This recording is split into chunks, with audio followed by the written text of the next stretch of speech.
చెప్పినట్టు యువ నాయకులు రాజారాం యాదవ్ గారు, మన ప్రియతమ నాయకులు కృష్ణయ్య గారు, శ్రీనివాస్ గౌడ్ గారు, మేకల నరేందర్ గారు, ఇతర సోదరులందరికీ కూడా నా నమస్కారాలు. ఇందులో ఈ దీక్ష చేయాల్సిన ఒక దుస్థితి మనకు ఈరోజు రావడం జరిగింది. కామారెడ్డిలో కాంగ్రెస్ నాయకుడు రాహుల్ గాంధీ గారు 42% బీసీలకు రిజర్వేషన్ కల్పిస్తామని అక్కడ డిక్లేర్ చేయడం జరిగింది.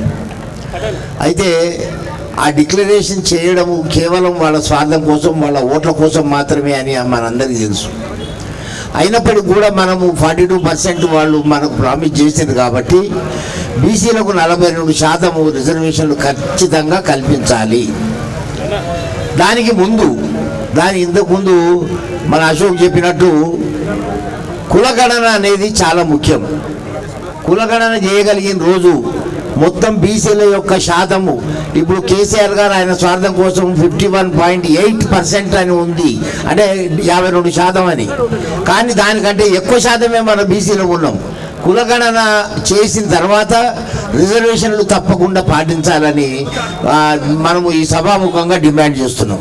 ఇంకొక విషయం ఏంటంటే, మనకు అశోక్ చెప్పినట్టుగా మనకు ఎటువంటి సోయి లేదు, బీసీలకు ఎటువంటి సోయి లేదు. ఏ రోజైతే రేవంత్ రెడ్డి గారు ముఖ్యమంత్రిగా ఉండి రాజ్య పరిపాలన కేవలం రెడ్లకు వెలమలకు మాత్రమే సాధ్యమవుతుంది, బీసీలకు సాధ్యం కాదు అన్న రోజే మనము 52% ఉన్న బీసీలం అందరం కూడా ప్రపంచనములాగా లేచి ఒక జల ప్రళయాన్ని సృష్టించాల్సిన పరిస్థితి ఆ రోజు ఉండింది. కానీ ఏ బీసీ సంఘము, ఏ బీసీ నాయకుడు కూడా దాని మీద పోరాటం చేయడానికి ముందుకు రాలే, ఎటువంటి ప్రపంచనము క్రియేట్ కాలే. కాబట్టి ఎప్పటి వరకు అయితే మనం ఈ విధంగా స్తబ్దతగా, నిస్సహాయంగా, నిర్వీర్యంగా ఉంటామో అప్పటి వరకు కూడా మనము ఏమి సాధించలేము. కాబట్టి అందరు బీసీ నాయకులకు, బీసీ సంఘాలతో నేను విన్నవించడం ఏంటంటే, మనందరము ఒక్కటి కావాల్సిన అవసరము ఉన్నది. 52% ఉన్న బీసీలు అందరూ ఒక్క చోట నిలబడితే ఏ ప్రభుత్వము కూడా తట్టుకోలేదు.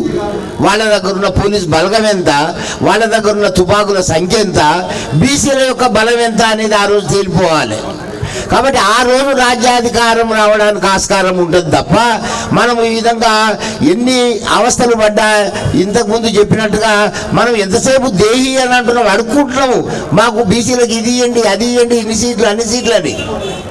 ఆ రోజు పోయి మనమే ఇవి ఇచ్చేటట్టు ఉండాలి.